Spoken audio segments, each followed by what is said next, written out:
Just in from the Target 12 investigators, the mayor of Providence is calling for a middle school principal to lose his job over his handling of an incident last week that turned out to be a false alarm. We first told you last week Nathanael Greene Middle School went on lockdown after a staff member reported a possible gun in the school. No weapon was found. Target 12 investigator Steph Machado joins us now live from Providence to explain why the mayor says the school's handling of the incident was unacceptable. Steph?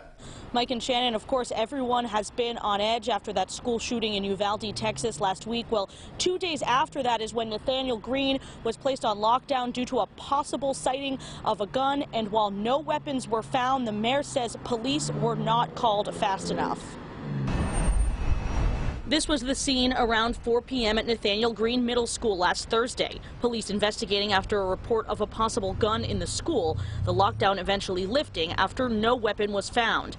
But Mayor Jorge Elorza says Providence police were not called until more than an hour after a staff member thought they may have seen a weapon. What we're learning is really upsetting.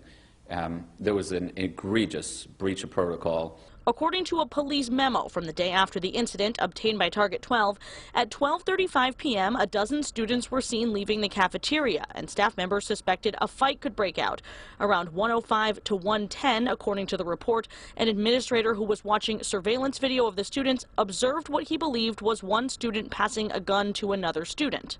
Yet they did absolutely nothing for about an hour and 15, hour and 20 minutes. That's unacceptable. At 2:29 p.m., according to the report, the principal called the district's operations director, Jason Menard, to tell him the school was being placed on lockdown. Menard was with two school resource officers at a different school at the time who radioed the call into the police department. No call had been placed to PPD, the report states. They didn't call 911. Instead, they called a school administrator who just happened to answer his phone and happened to be with police officers. There was no weapons ever found. We asked Dr. Javier Montañez, the school superintendent, why there was a delay in calling police. He said administrators were focused on dismissal procedures and weren't sure what the suspicious object was. They were not sure if it was a gun. They were looking at making sure, once again, they were investigating to making sure. That's why they spoke with they spoke with multiple students to make sure, and going back to the camera to find out, okay, what's going on. Oh, so in your estimation, did anything go wrong here? I want to say there's always room for improvement, but I want to make sure that, you know, we understand that we're always thinking about safety first. We want to make sure that the students were safe.